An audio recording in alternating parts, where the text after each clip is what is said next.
Alfabeto, área de redes, letra A.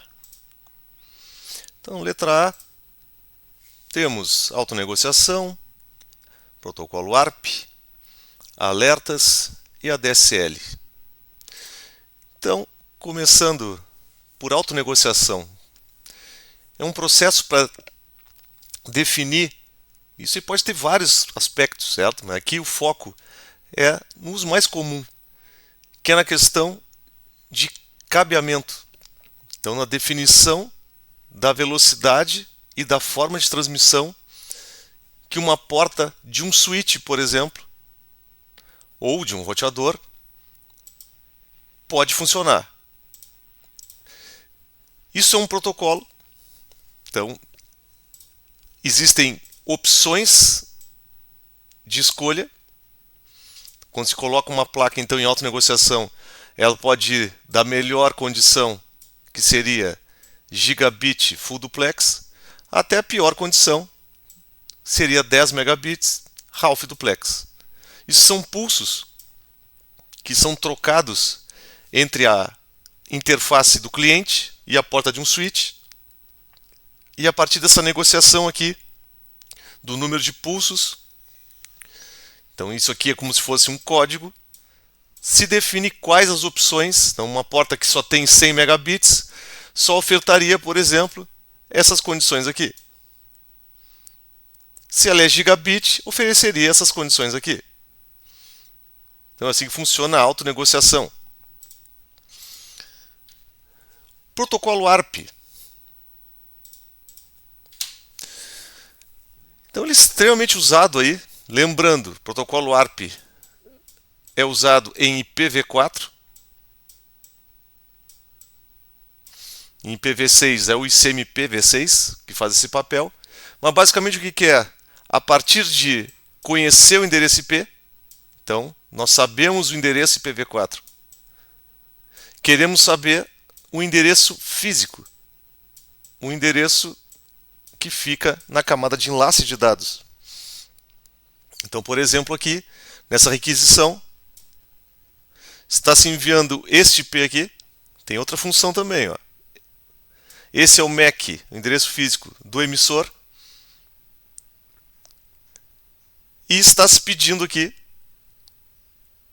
qual é o endereço físico desse IP12 aqui. Ó. Então, o que eu não sei é o IP do destino. Isso é enviado em broadcast. Então, é enviado normalmente para o endereço de broadcast. Ou, dependendo do caso aqui, são solicitações específicas que podem ser enviadas, inclusive, para o endereço que não é de broadcast, como o caso aqui. O mais normal é o envio em broadcast, como é o caso desses envios aqui. É um protocolo de serviço na rede, não é de transferência de dados. Alertas. Então, muito comum, né? São notificações, avisos gerados por sistemas de monitoramento de rede. Então, a questão da proatividade. Termos os avisos de tendências, por exemplo, de avisos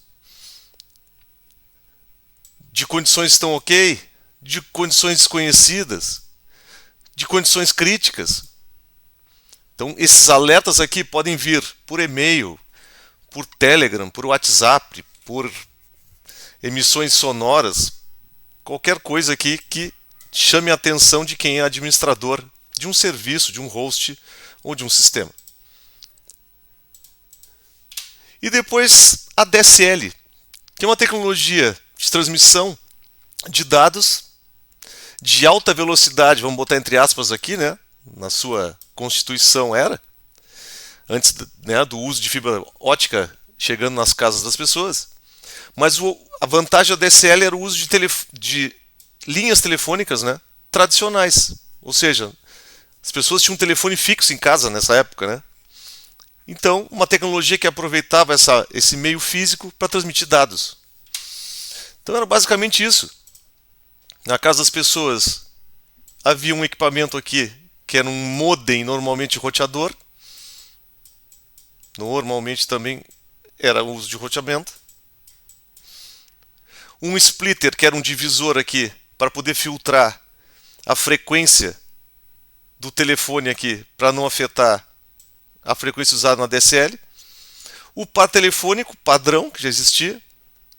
E no provedor aqui, ou na empresa de telecomunicações, se fazia também uma divisão. Esse splitter fazia isso, dados para cá, central telefônica para cá. Então, a parte analógica aqui de voz para a central telefônica e a parte de dados aqui, digitais, para um DSLAM, que era um concentrador, como se fosse um switch, vamos dizer, para a rede de dados, e aí internet, e aí vai embora. Então, hoje ainda existe bastante a DSL, né? Mas está sendo substituído por tecnologias de GPON, né? Ou EPON, normalmente uso de fibra ou de acesso por cabo, né? Com DOCSIS, mas são opções melhores que linha de escada que existia antes. Outro termo, o atraso. Então, um tempo de espera que ocorre durante a transmissão de dados em uma rede. Então, basicamente, tu vais ter o tempo de início de um envio, o processamento e a resposta. Então, tudo que acontece aqui, no meio, é considerado o atraso. E não só isso, pode ter também atraso na forma de reprodução do que está se fazendo a transmissão aqui. E o que causa esses atrasos aqui, né? Capacidade limitada, problemas de configurações, se caso de transmissão sem fio, condições climáticas, a distância insere atraso, tu ter congestionamento, tu ter sobrecarga em clientes, tu ter problemas com sobrecarga de tráfego por meio de malware, bom, todos eles causam atraso. Autenticação. Tem um processo de verificação, né, de identidade de um usuário ou dispositivo que tenta acessar uma rede ou um sistema. Isso aqui é para garantir segurança, controle de acesso, a autoridade, né, as permissões que esse usuário pode ter. E ela tem várias origens, né?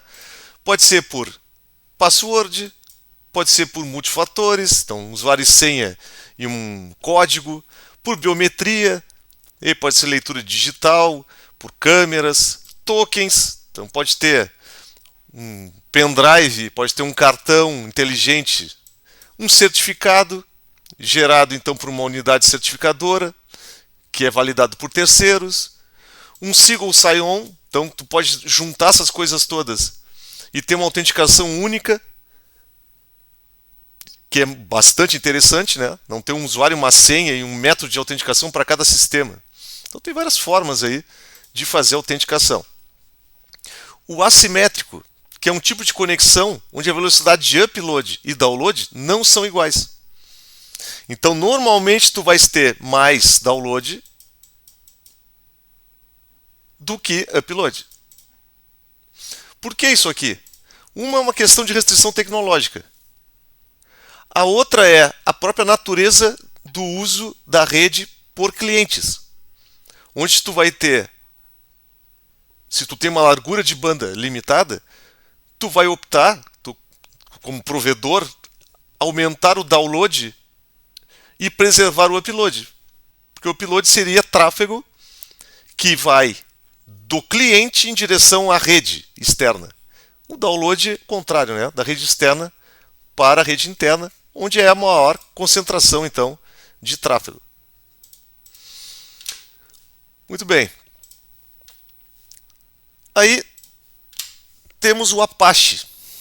O Apache é um servidor web de código aberto, então amplamente utilizado. Então ele é reconhecido e conhecido por usar flexibilidade, segurança, suporte a várias linguagens de programação. Esse cara foi a solução em código-fonte aberto que impulsionou o Linux a ser usado nas empresas. Incrivelmente, certo? Então o Linux deve muito aí ao Apache, ao desenvolvimento desse servidor, porque foi o motivo pelo qual as empresas que tinham condições de comprar licenças, vamos pensar, de pagar licença, optaram por usar um código-fonte aberto, por ele ser melhor. Não era porque era de graça, era melhor. Então ele é um servidor, na verdade, né? Originário do Linux aí, mas tem para Windows também. Na verdade, o Apache hoje em dia é uma fundação, tem várias outras soluções abaixo dessa fundação aqui, mas o servidor HTTP é o carro-chefe, ainda muito utilizado. Depois, a questão do ACK, então o Acknowledgement. O que é isso aqui? É uma confirmação enviada por um receptor para indicar que recebeu corretamente um pacote de dados. Então é parte essencial do controle de fluxo em protocolo de comunicação, principalmente aqui com o protocolo TCP. Então aqui tem um exemplo de uma troca de pacotes entre dois hosts, onde o envio de pacotes de dados são reconhecidos. Então, estão sendo enviados aqui 48 bytes. E estão sendo reconhecidos 48 bytes. Então, isso aqui são contadores, na verdade, que são negociados no início, lá no Three-Way Handshake, no TCP, que é a forma como é criado a conexão. E depois, essas trocas de dados aqui, elas são confirmadas. Então, quando se diz que tu enviou um pacote e tu recebeu esse pacote, então tu enviou dados aqui e tu recebeu uma confirmação. Então é um registro que esses dados aqui chegaram corretamente. Esse é o conceito de ACK, Acknowledgement. O Active Directory é um serviço diretório da Microsoft. Ele foi baseado no LDAP, que é um protocolo de serviço de diretório, para controlar, né, e gerenciar acesso de usuários, computadores, impressoras, permissões, aplicações dentro de uma rede corporativa baseada em Windows. Então se tem esse serviço de diretórios e dentro dele tem as contas, por exemplo, os computadores que fazem uso aqui, os grupos, servidores, usuários, workstations. Dentro desses grupos aqui tem as permissões. Bom, a organização é feita em serviço de diretório. Por isso chama-se Active Directory. Isso aqui tem origem lá no Novell Network, com o NDS, certo? Novell Directory Service, mais antigo ainda, ok? Bom, analisador de tráfego. Então, qualquer ferramenta de software ou hardware que monitora e analisa o tráfego de rede em tempo real ou não, pode ser analisado depois também, fornecendo informações sobre desempenho, segurança e uso de rede. A ferramenta mais comum de código-fonte aberta é a ferramenta Wireshark, que está aqui, uma tela aqui com algumas funcionalidades. É uma ferramenta fundamental aí para análise de tráfego de rede. Existem outras para coisas específicas, né? Para analisar tráfego em grande volume, que não é adequado ao Wireshark. Então, mas genericamente é isso. É poder analisar os pacotes e os fluxos, né? Então, a troca de pacotes, avaliar os dados, o desempenho da rede. Tem o seu analisador de tráfego de forma geral. E aqui a aplicação, né? Ter uma aplicação é bem genérico, mas na área de redes aqui, quando se fala em aplicação, normalmente está falando de servidores de aplicação, né? Você está falando em um servidor que tem os scripts, que tem a lógica do negócio e provavelmente vai conectar num banco de dados ou em outro servidor de aplicação para poder disponibilizar as informações, poder fazer o processamento das informações. Então aqui um exemplo, né, do servidor de aplicação, ou seja, os usuários, clientes vão conectar no servidor de aplicação de alguma forma. Aqui tem uma seção do serviço de terminais, via web. E esse cara aqui conecta um servidor de licenças, um servidor de banco, um servidor de tarefas aqui. E, obviamente, dá os retornos, né, para os solicitantes. Então, isso é um servidor de aplicação. Normalmente tem isso. um servidor de aplicação, um servidor de banco de dados. Pode ter várias camadas, né? Várias camadas aqui. Esse servidor de licença pode estar agrupado em servidor de aplicação, mas conceitualmente, servidor de aplicação não é um hardware, ele é uma função, né? Ele é um processo. Legal. Vamos lá. Depois temos API. O que é uma API, né? Application Programming Interface. É um conjunto de regras e protocolos que permite a comunicação entre diferentes softwares, permitindo que aplicativos interajam e compartilhem dados entre si. Para que se faz isso, na verdade, né? É tornar transparente, vamos dizer, as solicitações de dados e, padronizar a forma como uma aplicação requisita dados de outra aplicação. Então, uma aplicação vai ser cliente de outra aplicação. E por meio dessas requisições de API, que pode se usar, por exemplo, aplicações feitas em REST, feitas com uso de dados em JSON, certo? Tem várias tecnologias para isso aqui. Então, o que o cliente aqui, a aplicação cliente enxerga? Só as requisições de API. O que tem para trás aqui? Tu vais ter, por exemplo, um servidor, um banco de dados, um arquivo, uma conexão, uma aplicação que conecta na nuvem, num cluster. Bom, não interessa. E a requisição e a resposta, elas são como se fossem uma padronização da interface. Então simplifica muito aqui a criação de aplicações. Por quê? Porque tu vai solicitar algo do tipo assim: preciso por exemplo, da lista dos top 10 salários que estão disponíveis agora na empresa. Ok, eu vou fazer uma solicitação sempre da mesma forma. Se trocar aqui o banco de dados, se trocar aqui o script que era feito em PHP e passou a ser feito em Go, não tem problema nenhum, desde que eu mantenha a requisição e a resposta, não interessa o que tem aqui. Essa é a parte interessante de API. Então tu cria uma camada aí entre aplicações. A ARPANET, então é um antecessor da internet, né? Foi da primeira rede de computadores a implementar o protocolo TCP/IP. Já não tinha esse nome, né, quando foi TCP/IP, mas já que aqui não é uma aula sobre a ARPANET, mas a ideia é entender o contexto desses termos aí. Então foi os primórdios da internet, foi em cima da ARPANET. Aqui tem um exemplo, isso aqui deve ser dos anos 73, 74, certo? A ARPANET é de 1969.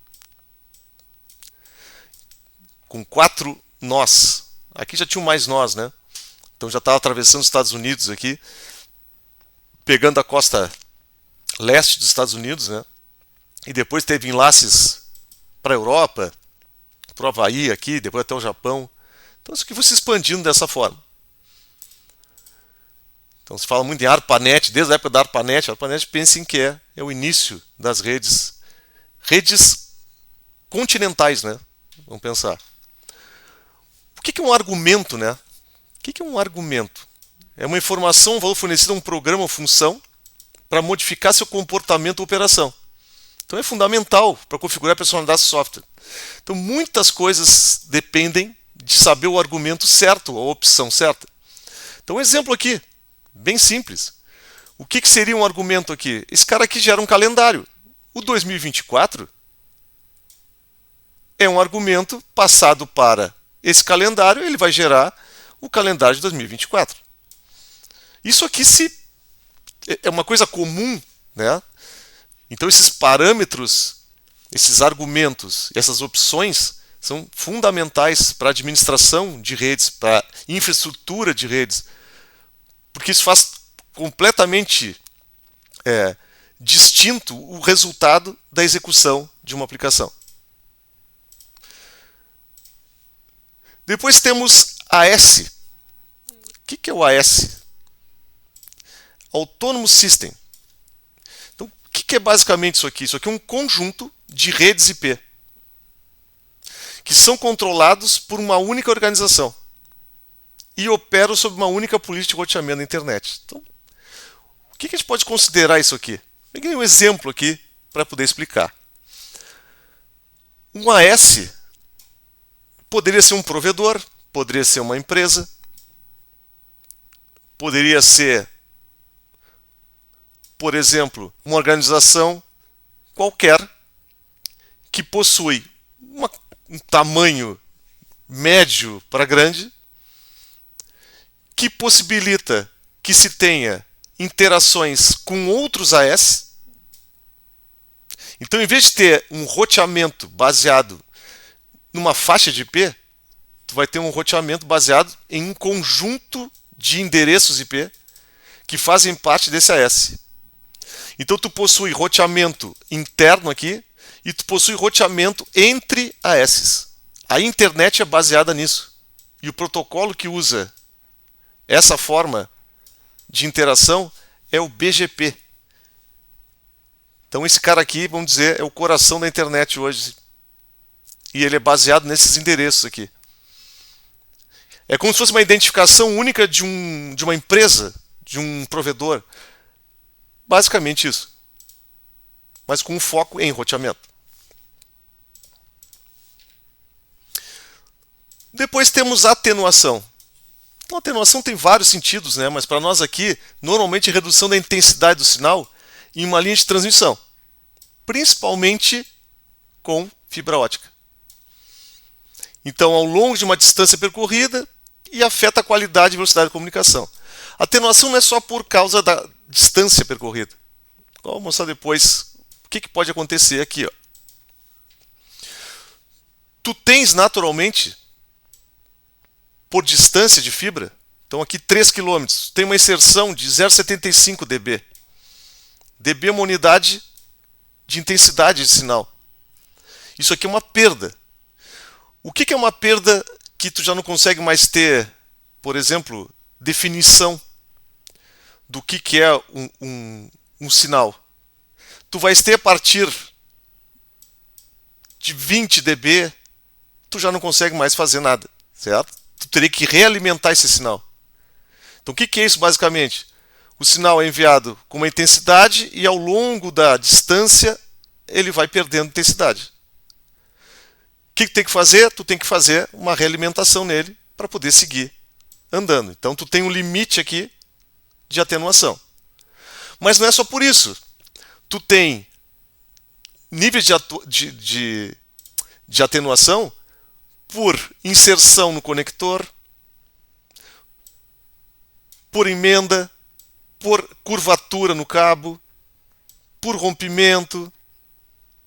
Então, existem outras formas de atenuação. Isso aqui é um problema bem sério, principalmente quando se usa fibra ótica em distâncias grandes.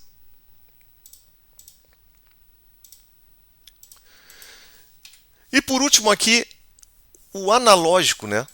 Então é um tipo de sinal ou dispositivo que representa dados usando variações contínuas de amplitude ou frequência. Então é aquela variação que tu tens, né, nesse sentido assim, uma senoidal, que é comum em telecomunicações, né, antes da era digital. Então um exemplo clássico aqui do que é o analógico é a própria voz humana. Então quando a gente fala voz sobre IP, a voz humana é um sinal analógico. Ele tem que ser digitalizado e codificado num formato que possa ser colocado depois num pacote e transmitido. Então, esse cara aqui vai na área de dados aqui em 0 e 1. Mas quando ele é coletado da voz aqui, ele vai ser analógico. Então essa variação que tem aqui de sinal, ela tem que ser codificada para algo como isso aqui. Uma onda quadrada representando 0 e 1. Depende do codificador aqui, né? Tem várias representações. Mas essa é a ideia. Então é o contrário do digital. Na verdade, o analógico é como a gente entende as coisas, né? Como a gente verifica, quando a gente entende um som, por exemplo, é de formato analógico. Nós não somos robôs ainda, né? Ainda. Então aqui, pessoal, são alguns termos do alfabeto da área de redes que começam com A.